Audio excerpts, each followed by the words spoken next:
Hi all! In our last video we had just finished chapter 1, which is an unexpected party. So now this is our last one for the week, although you can watch back the videos at any time. So if you miss a day and you want to re-watch, then you can do that. But today we are going to start on page 34. So if you're reading along, please do have a little look at the book. And we're going to start chapter 2, which is called Roast Mutton.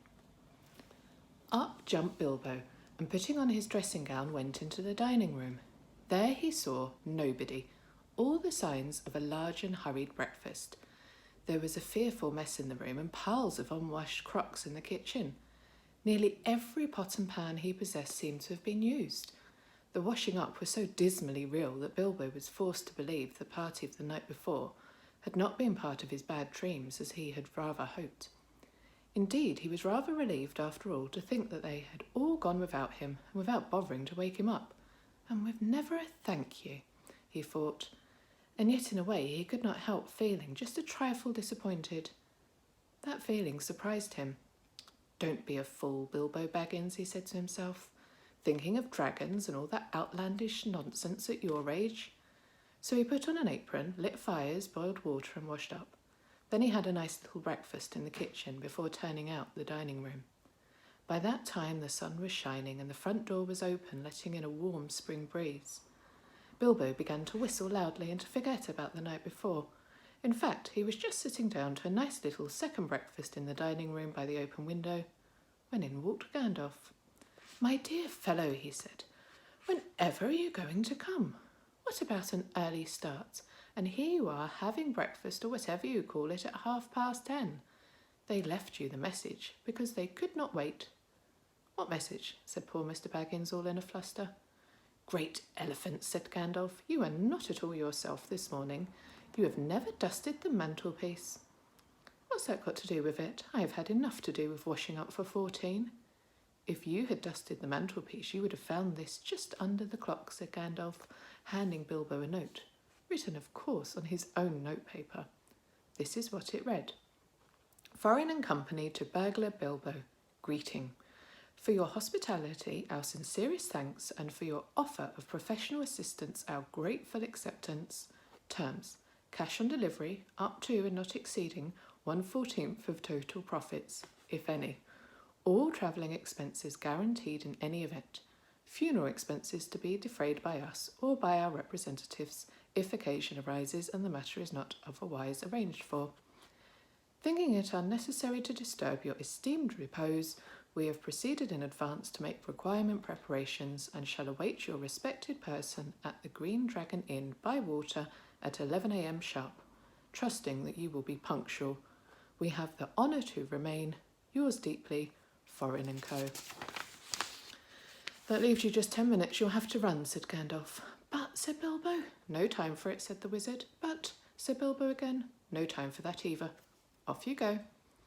To the end of his days, Bilbo could never remember how he found himself outside without a hat, a walking stick, or any money, or anything he usually took when he went out, leaving his second breakfast half finished and quite unwashed up, pushing his keys into Gandalf's hands and running as fast as his furry feet could carry him down the lane, past the great mill, across the water, and then on for a mile or more.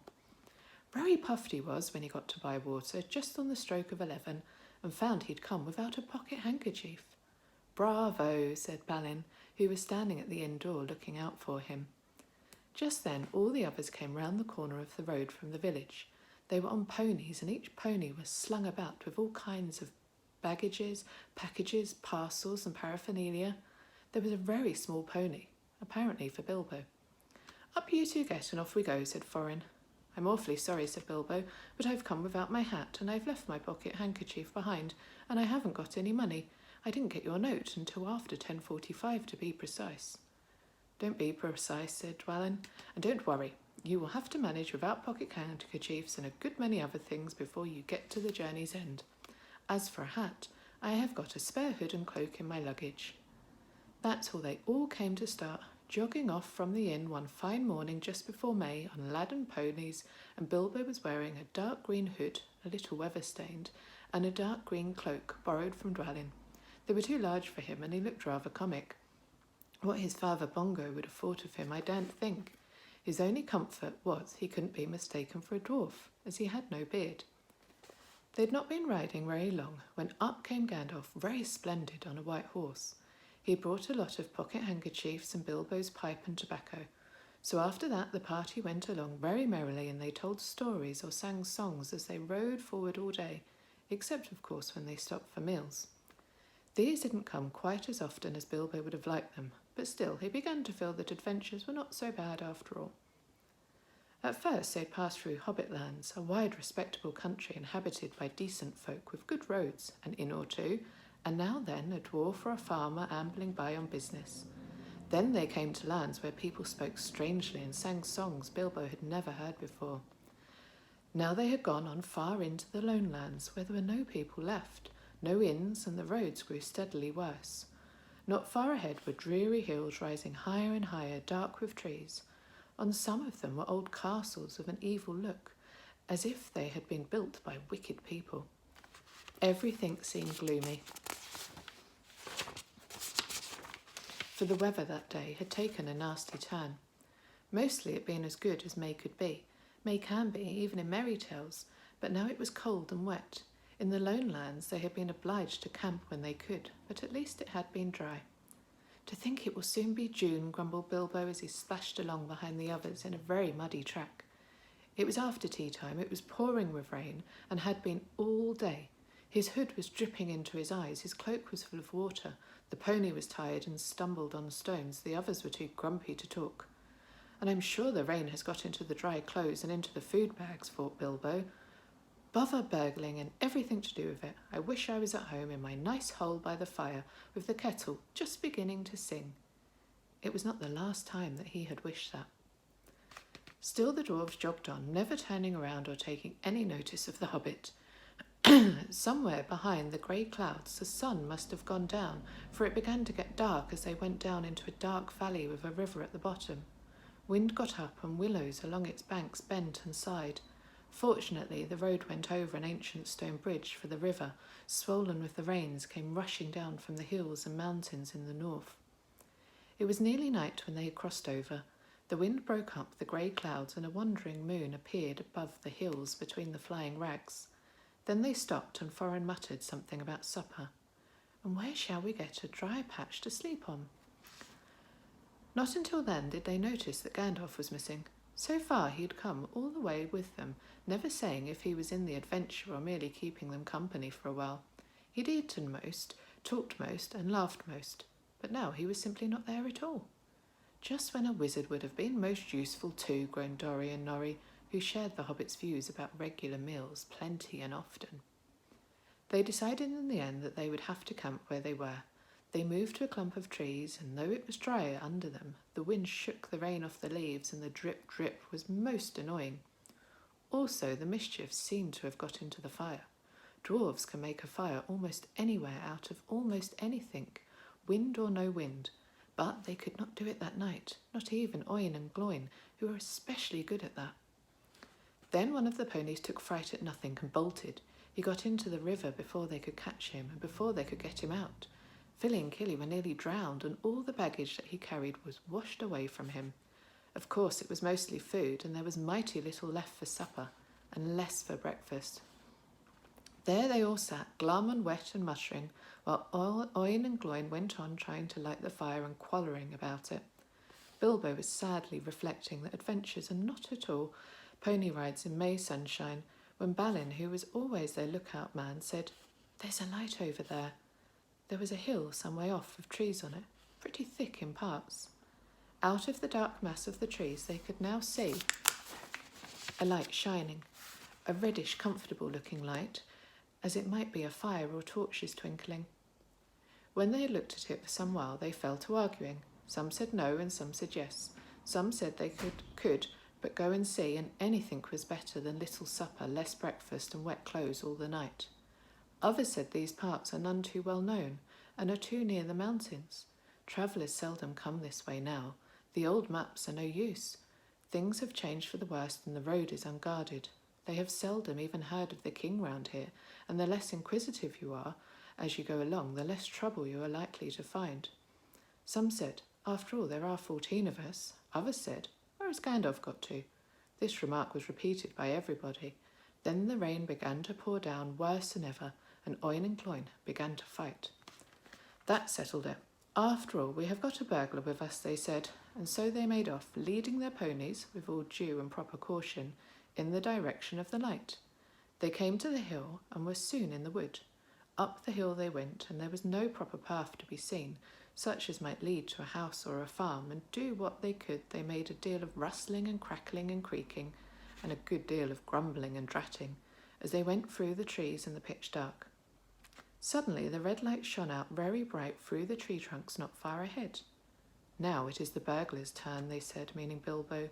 "You must go on and find out all about that light and what it is for, and if all is perfectly safe and canny," said Thorin to the Hobbit. "Now scuttle off and come back quick if all is well. If not, come back if you can. If you can't, hoot twice like a barn owl and once like a screech owl, and we will do what we can." Off Bilbo had to go before he could explain that he could not hoot even once like any kind of owl, any more than fly like a bat. But at any rate, hobbits can move quietly in woods, absolutely quietly. They take a pride in it, and Bilbo had sniffed more than once at what he called all this dwarfish racket as they went along, though I don't suppose you or I would have noticed anything at all on a windy night, not if the whole calavade had passed 2 feet off. As for Bilbo walking primly towards the red light, I don't suppose even a weasel would have stirred a whisker at it. So naturally he got right up to the fire, for fire it was, without disturbing anyone. And this is what he saw. 3 very large persons sitting round a very large fire of beech logs. They were toasting mutton on long spits of wood and licking the gravy off their fingers. There was a fine, toothsome smell. Also there was a barrel of good drink at hand, and they were drinking out of jugs. But they were trolls. Obviously trolls. Even Bilbo, in spite of his sheltered life, could see that from the great heavy faces of them and their size and the shape of their legs, not to mention their language, which was not drawing-room fashion at all. At all. "Mutton yesterday, mutton today, and blimey, if it don't look like mutton and again tomorrow," said one of the trolls. "Never a blinking bit of man-flesh have we had for long enough," said a second. "What the hell, William, was I thinking of to bring us into these parts at all? Beats me, and the drink running short what's more," he said, jogging the elbow of William, who was taking a pull at the jug. William choked. "Shut your mouth," he said, as soon as he could. "You can't expect folk to stop here for ever just to be ate by you and Bert. You've et a village and a half between you since you come down from the mountains. How much more do you want? And there's been up our way where you'd have said thank you, Bill, for a nice bit of fat valley mutton like what this is." He took a big bite off a sheep's leg he was roasting and wiped his lips on his sleeve. "Yes, I am afraid trolls do behave like that, even those with only 1 head each." After hearing all this, Bilbo ought to have done something at once. Either he should have gone back quietly and warned his friends that there were 3 fair-sized trolls at hand in a nasty mood, quite likely to try roasted dwarf or even pony for a change, or else he should have done a bit of good quick burgling. A really first-class and legendary burglar would at this point have picked the troll's pockets. It is nearly always worthwhile if you can manage it. Pinched the very mutton off the spits, purloined the beer, and walked off without them noticing. Others, more practical but with less professional pride, would perhaps have stuck a dagger into each of them before they observed it. Then the night could have been spent cheerily. Bilbo knew it. He had read of many good things he had never seen or done.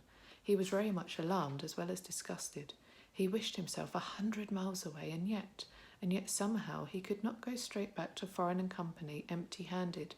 So he stood and hesitated in the shadows of the various burglarious proceedings he had heard of, picking the troll's pockets and seeming the least difficult, so at last he crept behind a tree just behind William.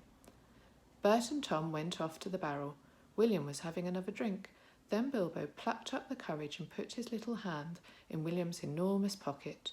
There was a purse in it, as big as a bag to Bilbo. "Ha," he thought, warming to his new work as he lifted it carefully out. "This is a beginning." It was. Trolls' purses are the mischief, and this was no exception. "Here, who are you?" it squeaked as it left the pocket, and William turned round at once and grabbed Bilbo by the neck. before he could duck behind the tree. "Blimey, Bert, look what I've copped," said William. "What is it?" said the others, coming up. "Dunno if I know. What are you?" "Bilbo Baggins, a Hobbit," said poor Bilbo, shaking all over and wondering how to make owl noises before they throttled him. "A borough Hobbit?" and said they, a bit startled. Trolls are slow in the uptake and mighty suspicious about anything new to them. "What's a borough Hobbit got to do with my pocket anyway?" said William. "And can you cook 'em?" said Tom. "You can try," said Bert, picking up a skewer. "He wouldn't make above a mouthful," said William, who had already had a fine supper. "Not when he was skinned and boned." "Perhaps there are more like him around about, and we might make a pie," said Bert. "Here you, are there any more of your sort sneaking around in these woods, you nasty little rabbit?" said he, looking at the hobbit's furry feet, and he picked him up by the toes and shook him. "Yes, lots," said Bilbo, before he remembered not to give his friends away. "No, none at all, not one," he said immediately afterwards. "What do you mean?" said Bert, holding him right way up by the hair this time. "What I say is," said Bilbo, gasping, "and please don't cook me, kind sirs. I am a good cook myself, and cook better than I cook, if you see what I mean. I'll cook beautifully for you, a perfectly beautiful breakfast for you, if only you won't have me for your supper." "Poor little blighter," said William. He had already had as much supper as he could hold. Also, he had had lots of beers. "Poor little blighter. Let him go." "Not till he says what he means by lots and none at all," said Bert. "I don't want to have me throat cut in my sleep. Hold his toes in the fire till he talks." "I won't have it," said William. "I caught him anyway." "You're a fat fool, William," said Bert, "as I've said afore this evening, and you're a lout, and I won't take that from you, Bill Huggins," said Bert, and put his fist in William's eye. Then there was a gorgeous row. Bilbo had just enough wits left when Bert dropped him on the ground to scramble out of the way on their feet. Before, they were fighting like dogs and calling one another all sorts of perfectly true and applicable names in very loud voices. Soon they were locked in one another's arms and rolling nearly into the fire, kicking and thumping while Tom whacked at them both with a branch to bring them to their senses, and that, of course, only made them madder than ever. That would have been the time for Bilbo to have left, but his poor little feet had been very squashed in Bert's big paw, and he had no breath in his body, and his head was going round, so there he lay for a while panting, just outside the circle of firelight. And I tell you what, we're going to stop there, and we are going to come back to this on Monday. Shall we wait and see what happens and how he gets away? Have a lovely weekend all, and a happy Friday. Bye.